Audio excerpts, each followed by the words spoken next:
السلام علیکم dear students of class 4، کیسے ہیں آپ سب لوگ؟ امید کرتی ہوں کہ آپ سب خیریت سے ہوں گے اور اللہ تعالیٰ کے حفظ و امان میں ہوں گے۔ پیارے بچوں، جیسا کہ آپ سب جانتے ہیں کہ ہم نے اپنی پچھلی ویڈیو کلاس میں سبق معراج النبی کا آدھے حصے کی پڑھائی کی تھی۔ آئیے آج ہم چلتے ہیں اس کے بقیہ حصے کی جانب۔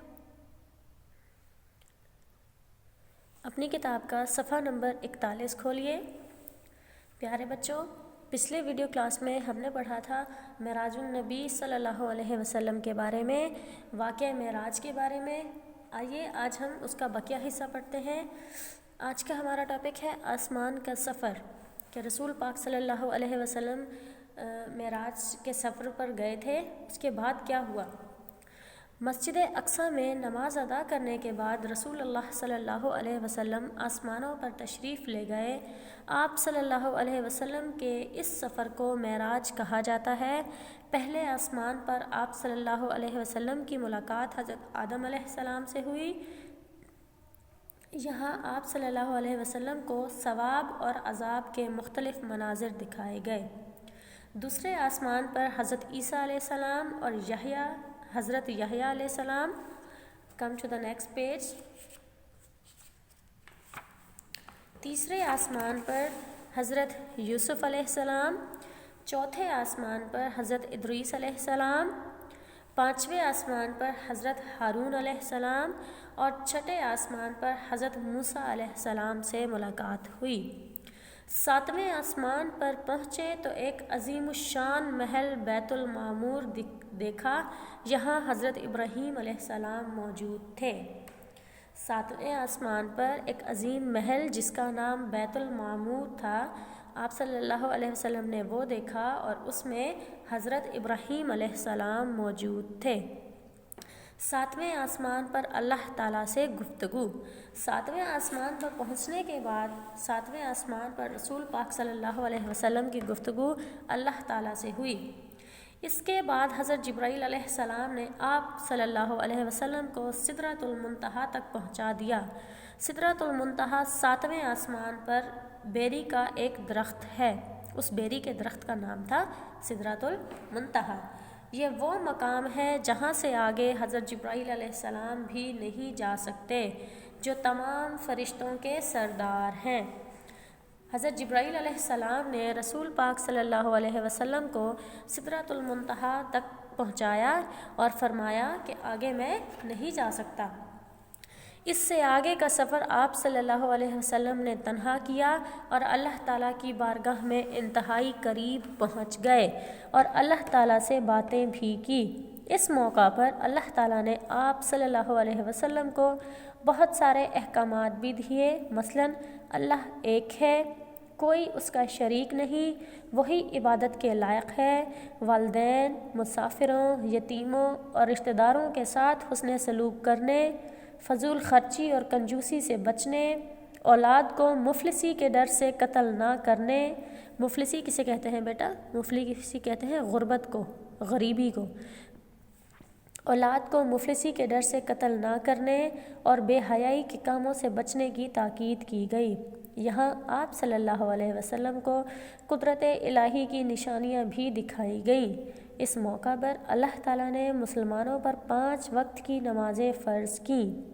سورۃ البقرہ کی آخری 2 آیات نازل ہوئیں جن میں اسلام کے عقائد اور ایمان مکمل ہونے کا ذکر ہے۔ پیارے بچوں، 7ویں آسمان پر جب رسول پاک صلی اللہ علیہ وسلم کو حضرت جبرائیل علیہ السلام نے سدرۃ المنتہا کے مقام پر پہنچا دیا اور فرمایا کہ اس سے آگے آپ کا سفر آپ صلی اللہ علیہ وسلم کو تنہا کرنا ہے، میں اس سے آگے نہیں جا سکتا، تو آپ صلی اللہ علیہ وسلم نے اس سے آگے کا سفر اکیلے فرمایا اور اللہ تعالیٰ کی بارگاہ میں پہنچ گئے۔ آپ صلی اللہ علیہ وسلم نے اللہ تعالیٰ نے سے بہت باتیں کی۔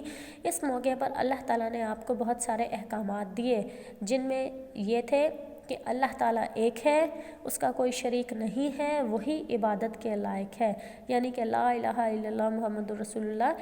والدین، مسافروں، یتیموں اور رشتہ داروں کے ساتھ حسن سلوک کرنے کا کہا، لوگوں کے ساتھ اچھے اخلاق و آداب سے پیش آنے کا فرمایا، فضول خرچی اور کنجوسی سے بچنے کے لیے کہا، اولاد کو غربت کے ڈر سے، مفلسی کے ڈر سے قتل نہ کرنے کا حکم دیا گیا، بے حیائی کے کاموں سے بچنے کی تاکید کی گئی، نیک کام کرنے کی تلقین فرمائی۔ اس موقع پر اللہ تعالیٰ نے مسلمانوں پر 5 وقت کی نمازیں فرض کی اور سورہ بقرہ کی 2 آخری آیات نازل کی۔ آگے بڑھتے ہیں، سفر معراج سے واپسی۔ سفر معراج سے واپسی پر کیا ہوا؟ آسمانوں کا سفر کرنے کے بعد آپ صلی اللہ علیہ وسلم واپس مکہ تشریف لائے۔ صبح ہوئی تو واقعہ معراج کا ذکر آپ نے سب سے پہلے اپنی چچا زاد بہن ام ہانی سے کیا۔ اس کے بعد آپ صلی اللہ علیہ وسلم حرم شریف تشریف لے گئے، جہاں سب سے پہلے آپ کی ملاقات ابو جہل سے ہوئی۔ اس نے اس واقعے کا ذکر سن کر وہاں موجود لوگوں کے ساتھ مل کر آپ کا خوب مذاق اڑایا۔ واقعہ معراج کی خبر پورے مکے میں پھیل گئی۔ حضرت ابو بکر صدیق کو جب سفر معراج کا علم ہوا تو آپ نے کہا کہ اگر واقعی حضرت محمد صلی اللہ علیہ وسلم نے یہ واقعہ بیان کیا ہے تو یہ ضرور سچ ہوگا، میں اس کی تصدیق کرتا ہوں۔ اسی لیے آپ صلی اللہ علیہ وسلم نے حضرت ابو بکر رضی اللہ عنہ کو صدیق یعنی سچ بولنے والے کا لقب عطا کیا۔ پیارے بچوں، سفر معراج سے واپسی پر جب رسول پاک صلی اللہ علیہ وسلم مکہ واپس تشریف لائے، صبح ہوئی۔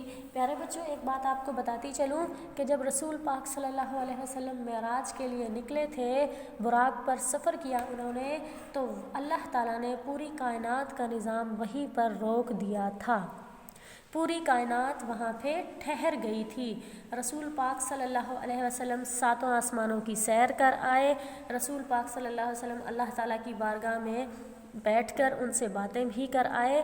جب آپ صلی اللہ علیہ وسلم واپس مکہ تشریف لائے تو جو وقت چھوڑ کر گئے تھے اس وقت بھی وہی وقت تھا، یعنی کہ صبح صادق اس وقت تک نہیں ہوئی تھی جب آپ واپس مکہ تشریف لائے۔ پھر بعد میں جب صبح ہوئی تو آپ نے واقعہ معراج کا ذکر اپنی چچا زاد بہن ام ہانی سے کیا، جن کے گھر آپ سوئے ہوئے تھے۔ اس کے بعد آپ حرم شریف تشریف لے گئے۔ سب سے پہلے آپ کی ملاقات ابو جہل سے ہوئی، آپ نے اس کو اس واقعے کی خبر سنائی تو ابو جہل نے کچھ لوگوں کے ساتھ مل کر، جو لوگ وہاں پہ موجود تھے، آپ صلی اللہ علیہ وسلم کا خوب مذاق اڑایا کہ یہ ہمیں قصے کہانیاں سنا رہا ہے۔ واقعہ معراج کی خبر پورے مکے میں پھیل گئی۔ جب حضرت ابو بکر صدیق رضی اللہ تعالیٰ عنہ کو پتہ چلا کہ رسول پاک صلی اللہ علیہ وسلم یہ واقعہ بتا رہے ہیں کہ رات میں سفر معراج پر گیا تھا، 7 آسمانوں کی سیر کر کے آیا، وہاں پہ ثواب اور عذاب کے مناظر دیکھے میں نے، تو کوئی بھی آپ کی بات کا یقین نہیں کر رہا تھا۔ لیکن حضرت ابو بکر صدیق نے کہا کہ اگر رسول پاک صلی اللہ علیہ وسلم نے یہ واقعہ بیان کیا ہے تو یہ ضرور سچ ہوگا، میں اس کی تصدیق کرتا ہوں۔ اسی وجہ سے آپ صلی اللہ علیہ وسلم نے حضرت ابو بکر رضی اللہ تعالیٰ عنہ کو صدیق یعنی سچ بولنے والے کا لقب عطا کیا۔ پیارے بچوں، آج کا ہمارا یہ سبق مکمل ہوا۔ ملتے ہیں ایک نئے سبق میں ایک نئی ویڈیو کے ساتھ، تب تک کے لیے اللہ حافظ۔